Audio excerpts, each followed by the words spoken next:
So till now we had seen P and NP. Now we are going to look into further as NP complete problems and NP hard problems. So first we revise what we had studied, what we had formulated. So P basically means class of all problems that could be computable in polynomial time, and P could be able to solve in polynomial time on Turing machines. And it could also be written as class of problems that could be verifiable. That NP could be written as the class of problems that could be verifiable given for a given solution in polynomial time. Additionally, you can have a non-deterministic Turing machine for the NP problems. So anything that is computable is actually computable on Turing machine. This is Church Turing thesis. So they proved that anything that you can compute and it's computable, then it means that it is computable on Turing machine. Then you have a polynomial time solution on the Turing machine. If you have some solution of a problem in polynomial time on Turing machine, means computer something, then it's almost equal to polynomial time solution on the computer that we are using. So the Turing machine is the modern computer that we can see. So this L1 is polynomial factor harder than L2. Is not L1 is not more than polynomial factor than L2. So this symbol actually denotes that L2 is harder as compared to L1. So L2 is polynomial factor more harder as compared to L1. This means that L1 is not more than polynomial factor harder than L2. So this for this we are defining NP complete with using this symbol. We are defining NP complete as this. L could be some language, could be determined on some string with 0 and 1. So what we want to do, we want to find out L is NP hard or not.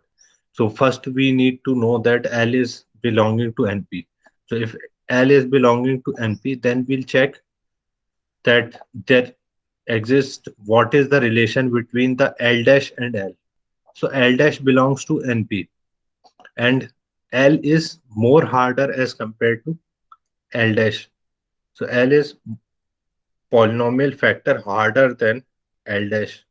This means that this L belongs to NP complete because and this satisfies these two conditions.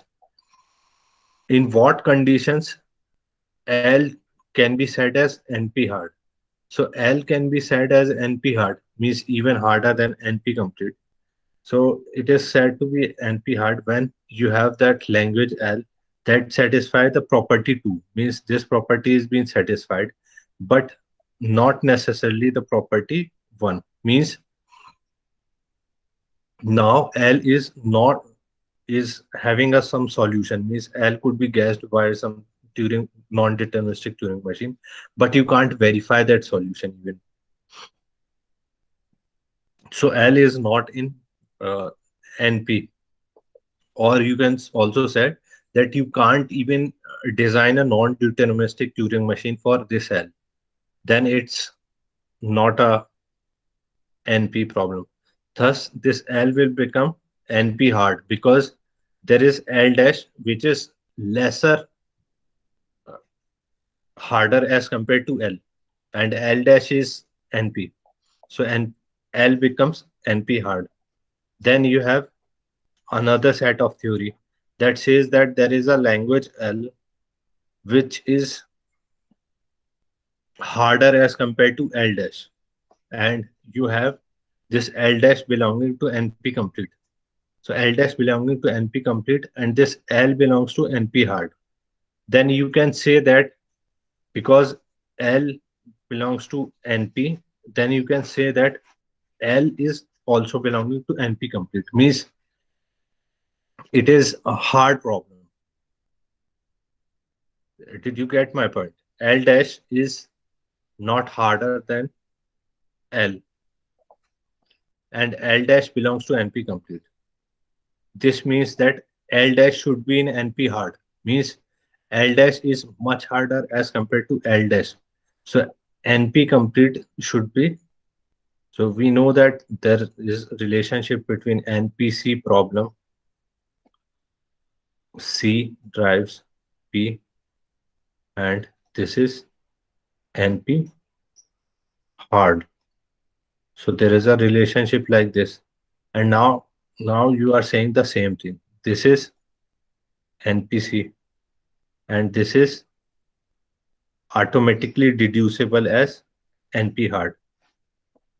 And this means that you can also say because L belongs to NP, you can say that because L belongs to NP, you can say that L is an NPC. Means you can have a polynomial non-deterministic guessing machine for L, and you can verify the solution for L. This means that L is also an NP complete. Then you have relationship between what is NP complete and NP hard. So basically, there is a function f that is reduction function that can compute the reduction from this function small f from L1 to L2 and you in the polynomial time. So this A2 means this one is polynomial time decidable and it can decide polynomial time this L2. This A2 can decide this language L2. So what does it mean?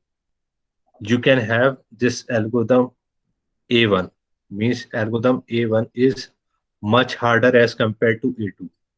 So there is a relationship like this. A1 is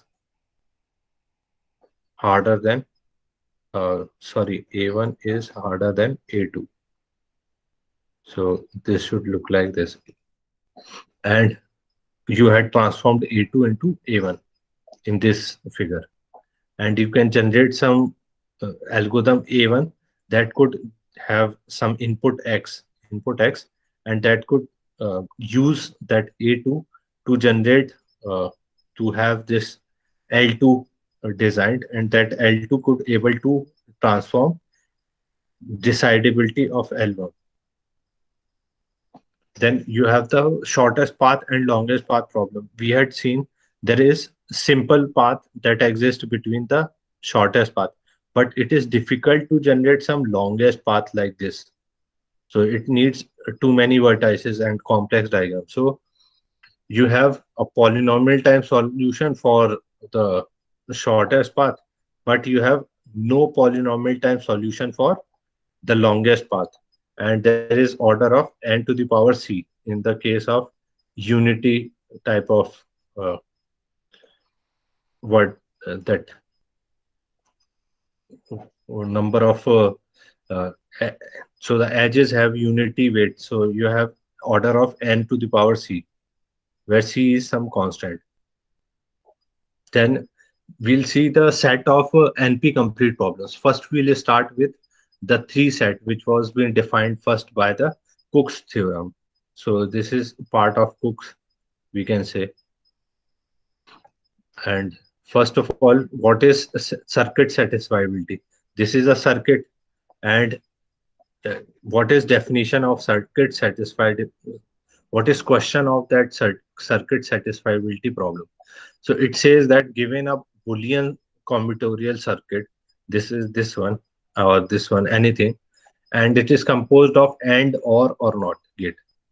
So is it able to satisfiable or not? Means can you get the solution that is it satisfiable or not satisfiable? So how you can get? So the thing is that uh, this will have a solution of n to the power k. This has some algorithm which could solve this in n to the power k, which is a very high order polynomial, or we can say it as non-polynomial solution. So what is satisfiability? This means that you have three input, and you can generate one out of this. Means by putting some input to x1, x2, and x3, you can generate some value 1.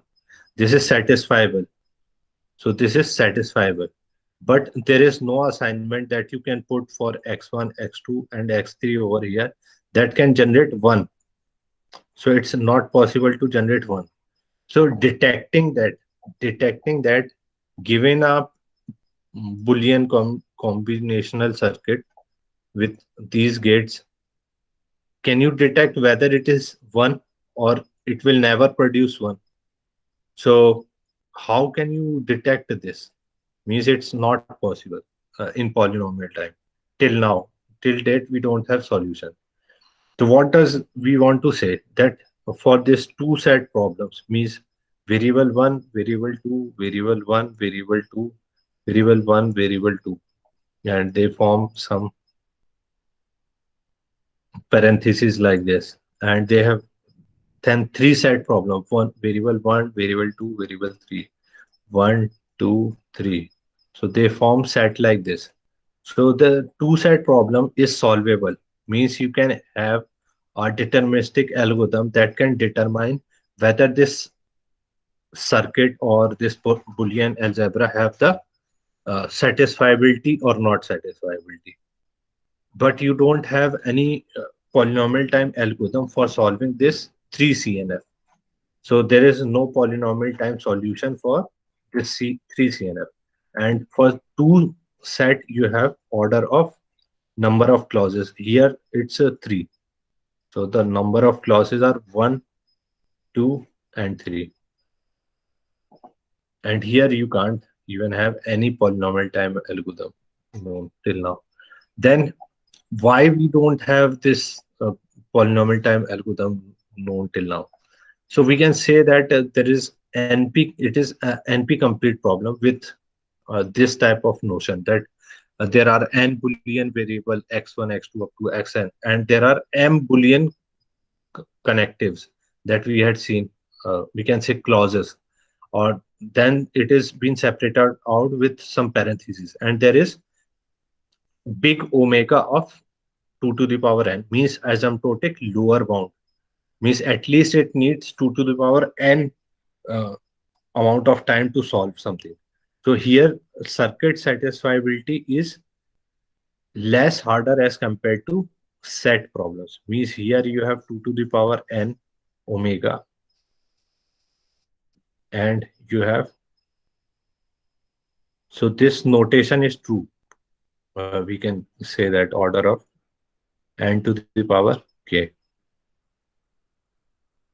And this 3CNF is said to be NP complete. And then we'll see some subset sum problem. Means we have subset sum problem uh, defined like this. And we'll not see this subset sum problem. And it is not hard as it is hard as compared to 3CNF set. Means 3CNF set is easier to solve, means it's also not easier to solve.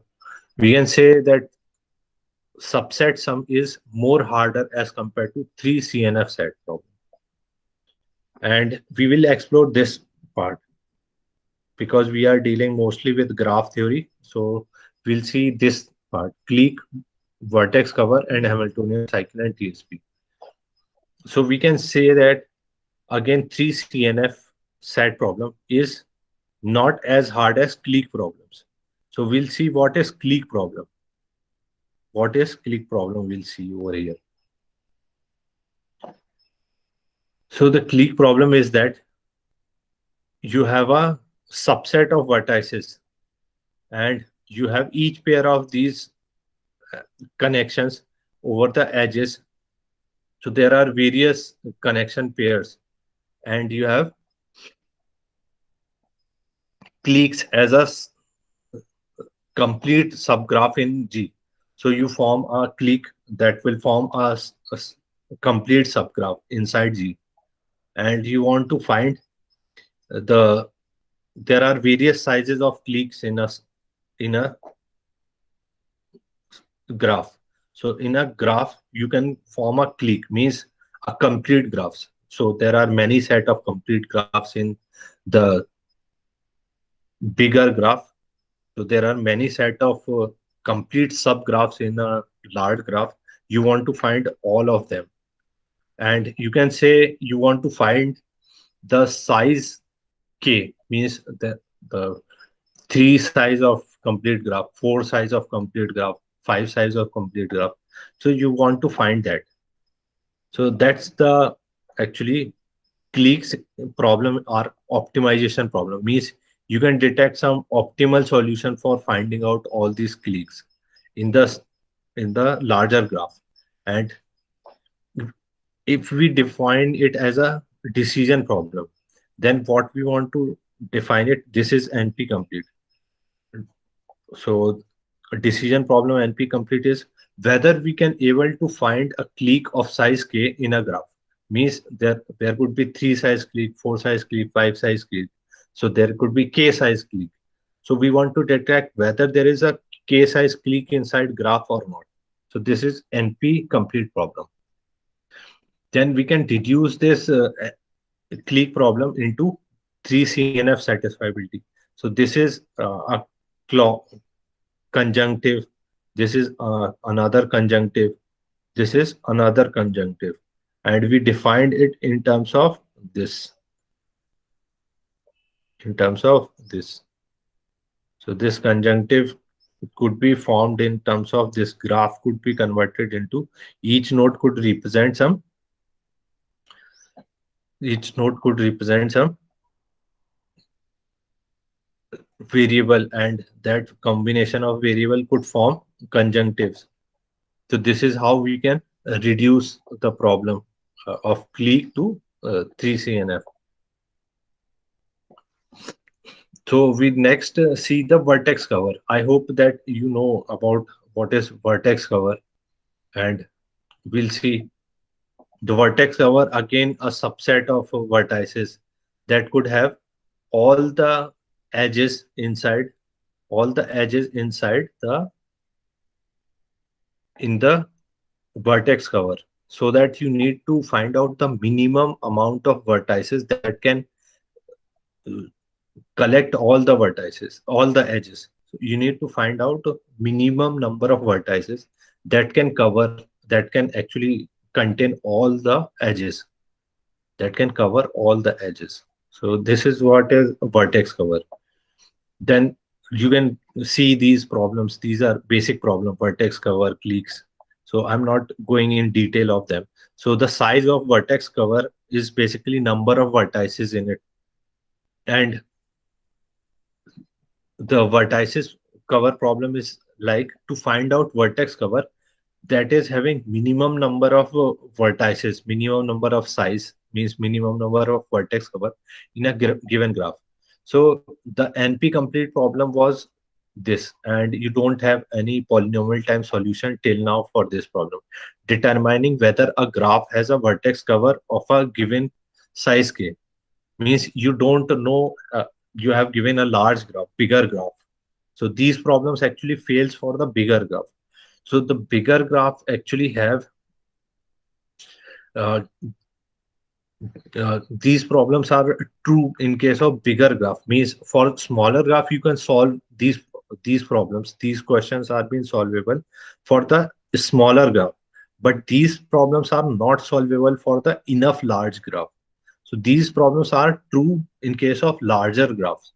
So you can't determine the vertex cover of a given size k in a graph. It's not easy to determine in polynomial time for larger graph. So all these things, whatever we are studying, it actually have hard solution, means very difficult to be solved in polynomial time for the larger graph. Even if you have the larger graph of, we'll see in case of the shortest path and that minimum spanning tree, it becomes difficult to solve when there is a very large graph. So we'll see just next after this. So vertex cover could be defined like this. And this is the the problem that determining whether a graph has a vertex cover of a given size K.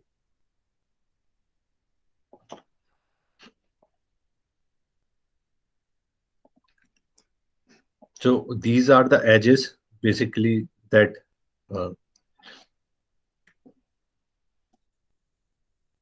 that if you connect these edges, it will make a complete graph. Means if you combine these two things, it will create a what if you combine these two graph. This is a graph G, and this is something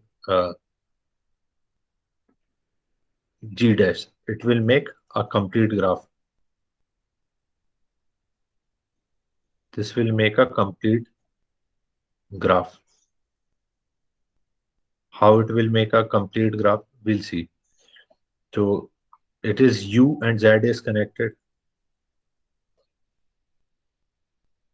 and this V and Z is connected, then V and W is being connected, then W and X is being connected, then Z and Y is being connected. So this makes a complete graph.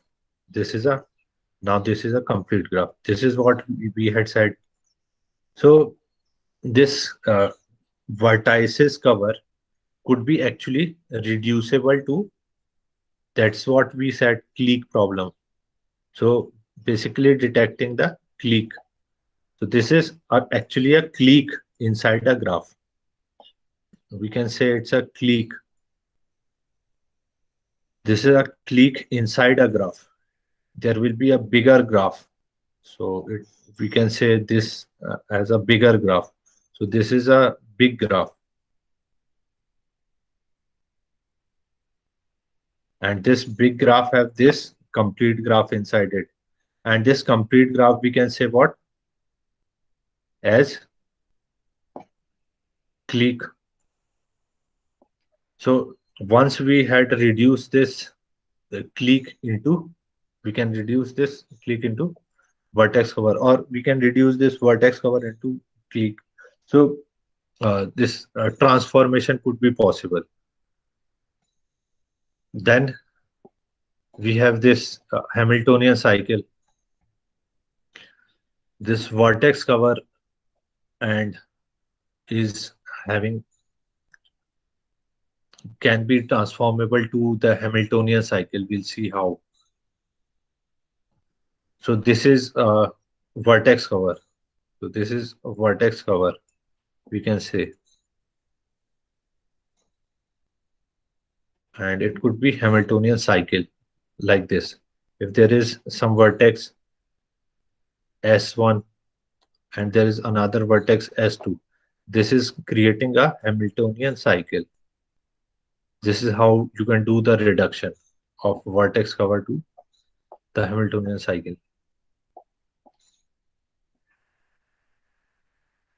Then you have the minimum spanning tree and traveling salesman problem. So this minimum spanning tree that what we are discussing is actually solvable in the polynomial time. So this traveling salesman is very hard to solve. Means you have a salesman which actually needs to travel n cities. So this n cities need to be traveled, and there should be a tour that have the minimum amount of weight for that tour. So minimum weighted tour is required. That actually starting point and ending point should have to be same, so that it will travel and come back to the same city.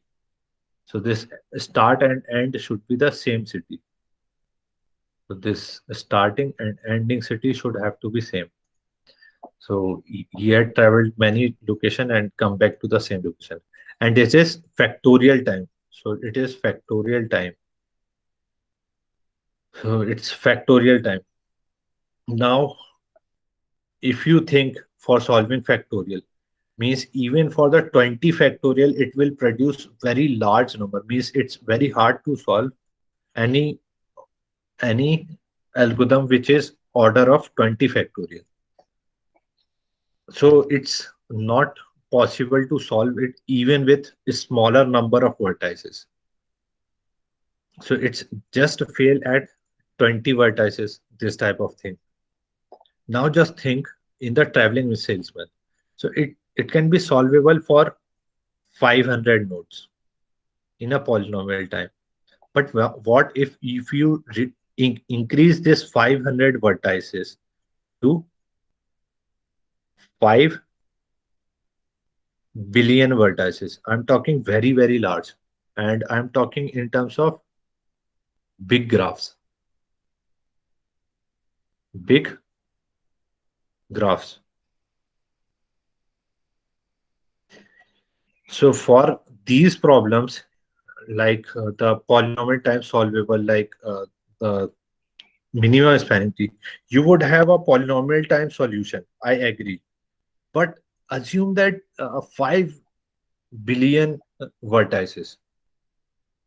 And at that time, if you have a 64 GB of RAM, or you can have 512 GB of RAM, then also that RAM will be full with the minimum spanning tree algorithm, and the computation power of a single computer will fail out. So in this condition, there are some parallel algorithms that actually distributes the workload between different computers. 512, 512, 512, 512 RAM of four computers works together to solve the same problem. Same set of 5 billion nodes. So this is how you can target big graphs for solving such minimum spanning tree. But here we are talking about 20 factorial, means for the traveling salesman. So we'll see that how Hamiltonian cycle is being transformable and reducible to TSP. Then for the brute force, first of all, we have to understand the problem definition that we want to solve in case of the traveling salesman. So this is what is traveling salesman problem. Given a set of cities, you have a given set of distance in between each cities like this. You have a given set of cities, you have a given set of cities, distance between those each pair of cities. Then you need to find what is the shortest possible route by visiting each cities exactly once and returning to the origin city. Means you start with some origin city and you end up with traveling with the minimum possible shortest route to the same city or origin. So this is what is minimum. This is what is traveling salesman problem. Now it could be solvable with brute force. So you can try out all the permutation, means ordered combination, to find out the shortest route. And what is the running time complexity of this brute force algorithm would be order of n factorial. So order of n factorial would even fail and become impracticable for the 20 cities. So this algorithm even fails for the number of nodes for vertices 20. So this is what is called NP hard problem. Means it is one of the toughest hard problems in the NP complete. That's why it is appearing in the lowermost part. So the TSP is basically can be modeled as undirected graph, where the cities could be representing vertices and path is representing edges, and the path between distance are the edges weights. So this is how you can define a particular problem. So cities, vertices, path, edges, path distance would be edges weight. So there are two types of traveling salesman problem. One is symmetric, and another one is asymmetric. So in the symmetrics is basically undirected graph. So symmetrics is basically undirected for the undirected graph. When you have a distance between two cities is same, means going in the each opposite direction, means going in the forward and coming in the backward would have the same distance. So that is symmetric traveling salesman problem. But in the asymmetric TSP, you have directed graph, means you have not equal for different directions, you have the different weights. So the distance might be different. So that's the key point over here. Means Going forward is a different weight, and coming backward to the same city is having different weight. So where it is true in case of river. So in case of rivers, you have upstream and you have downstream. So downstream, traveling in downstream is easier as compared to traveling in the upstream. So this is a case of river, and symmetric TSP, as we already discussed, it's a road. So various roads have the same, almost same weights for going forward and coming backward. So this is road and this is river. So I hope this would be clear to all of you. And this is what you have to solve by yourself. So you can define the traveling salesman problem formally like this. You have a set of graph, which is complete graph, and then uh, for for creating a Hamiltonian cycle like this, and you have the Z, which is V cross V, and you have K, which is the tour of cost of at most K. So you want to do the some approximation for solving that. Now you have the routing problem for the Germany. So Germany has 15 largest cities that actually needs what 2000 kilometers in this given figure. So you can have this given figure, and you can see it's a 2000 kilometers to visit, and the shortest traveling shortest problem. Now this TSP is also applicable in DNA sequencing, where you want to uh, determine the orders of various number numerous number of ATGC, adenine, guanine, cytosine, and thymine. It is also said as ATGC. So it is ATGC. So the ATGC have various sequences, and you want to analyze those sequences with traveling salesman, and traveling salesman would become a sub problem of the DNA sequencing. Means now DNA sequencing is even much harder problem as compared to traveling salesman. So once you are able to solve this traveling salesman, then you are able to solve the DNA sequencing problem. So DNA sequencing problem is still a very challenging NP hard problem and NPC type of thing. And what is NP hard problem? So we have to come and arrive over there. So basically, NP hard problem, as we had already discussing since starting, that it is one of the most challenging and very non-polynomial time verifiable, non-polynomial time in non-deterministic polynomial. There is no non-deterministic Turing machine. There is no verification of solution. So all these conditions, when it's true, then it is NP hard. So you can say like this: there is a L dash, which is a NP problem, and you can have a reducible polynomial transformation to L this, and then the L is said to be NP hard. We had already seen that the definition for NP hard.